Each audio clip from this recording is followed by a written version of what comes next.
第三個論點就係阿軒係唔係一個人哋口中嘅賤男呢？衰仔呢？等等啦，再多嘅形容詞啦，有啲甚至乎網民寫咗出唔到街嘅字眼啦。第三個論點係呢個，但係我想講嘅係唔值得討論，喺我嘅節目唔值得討論，因為廣大聽眾嘅時間，叱咤903嘅寶貴時間唔係用嚟討論阿軒係咪一個賤人，呢個係唔需要花時間去喺叱咤903做任何嘅討論嘅。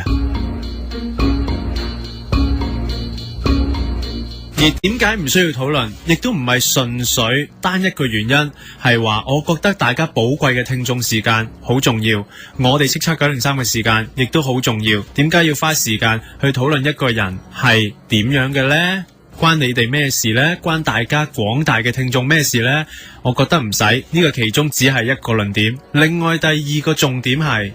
阿軒已經俾人起咗底，連名帶姓，連屋企電話，連手提電話，連 email 都俾人知道晒，連樣啦，當然咁即係俗稱嘅起晒底噶啦。咁所以接住嚟嘅有關佢個人嘅所有討論，我覺得已經係不道德。對唔住大家，我見到阿軒俾人咁樣去公開討論，我而家係有少少嘅心情嘅激動。我自己覺得點解要俾人喺公開討論？我就話呢，阿軒呢個人呢，其實就冇乜嘢，係口賤啲啫。有啲人就話，我覺得佢把口唔賤，乜乜，點解要受呢個壓力呢？你明明俾人咁樣去討論嘅壓力有幾大啊？阿軒係一個平凡人，喺屋企讀緊書，返緊學，21、22歲，點解要承受呢個壓力啊？佢唔係明星嚟噶。呢個係唔係一個賤男？直頭唔需要討論，唔應該討論，因為討論就係不道德。因為你已經知道嗰個人係咩樣，係咩名，你咁樣係會對阿軒不排除有一世人嘅影響㗎。講一個譬如，你打電話上1872遊花園去討論一啲感情嘅事，係兩個人之間嘅事，但係因為你打上去一個電台節目，你冇開人哋個名，你只係講我男朋友、我女朋友、我爸爸、我媽媽、我同學、我朋友、我老細，呢啲係冇公開到一啲個人資料，冇樣睇，你係針對緊嗰件事，可以去慢慢討論，係可以嘅。但係當一個人俾人揭發咗個樣，連名、連電話、連地址等等嘅嘢，連 email 都公開埋，你嘅所有嘅討論就已經係不道德。即係如果187遊花園有個聽眾打入嚟話，我將要講嘅人嘅名係邊個？唔係阿軒，可能係唔知阿成、阿明、阿文，佢公開咗人哋個名，應該187遊花園嘅主持人就係要即時停止討論，因為咁樣講落去，唔知乜嘢人會受傷害，應該立即停止。即係如果唔明呢，同埋陣間呢，每一次我哋傾到呢啲重點啊，究竟係咩嘅時候，我都係回翻呢3個 point 去 discuss 嘅。希望大家你要記住呢3個 point。第一個 point， 無論如何唔應該起底。第二個 point， 阿軒係咪殺人兇手？而家既然唔係冇人證明嘅話，即係阿軒仍然係無罪，係清白嘅，咁就唔好大家去有一個定罪，然後私下執行一啲刑罰。你嘅刑罰就係起咗佢嘅底，覺得咁樣就係一個處決，呢個係我覺得唔支持嘅。第三個論點係阿軒係一個咩人，唔值得討論，而且佢已經俾人連名帶姓開咗樣開咗名，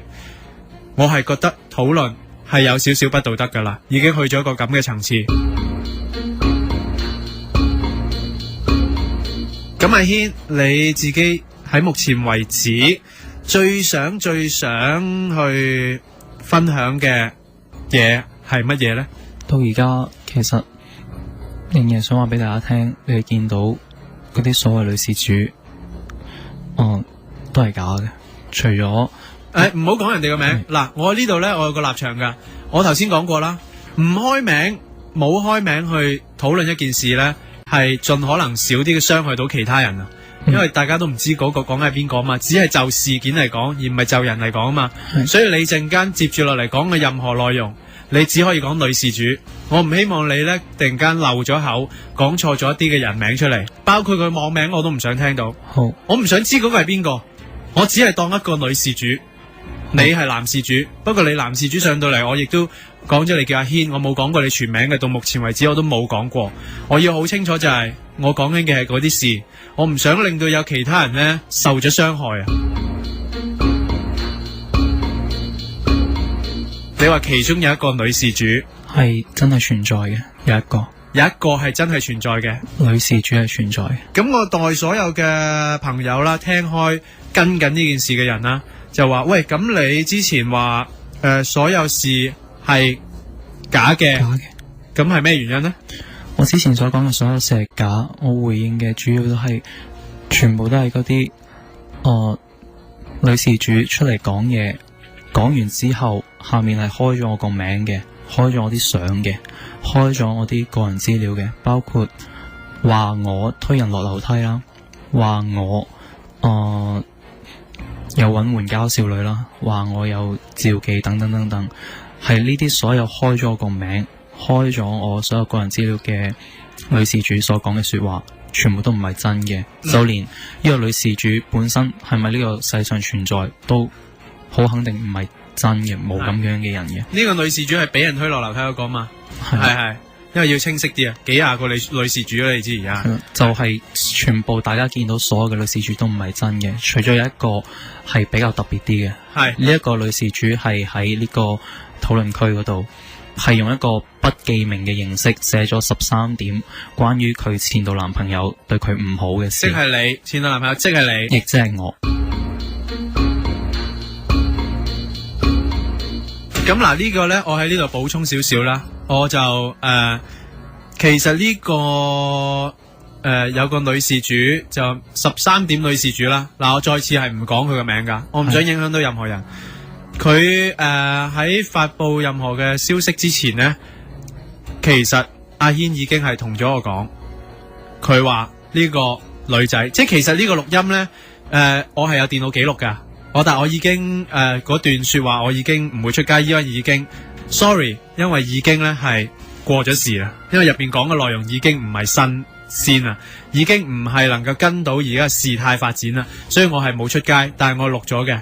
嗰樣嘢係一路講緊。阿軒係話有呢個女事主，佢嗰日已經同我講噶啦，星期5嘅時候我錄音，佢已經講星期4錄嘅 sorry， 星期4嘅時候，佢上個禮拜4嘅時候，阿軒已經講咗一次有呢個女事主，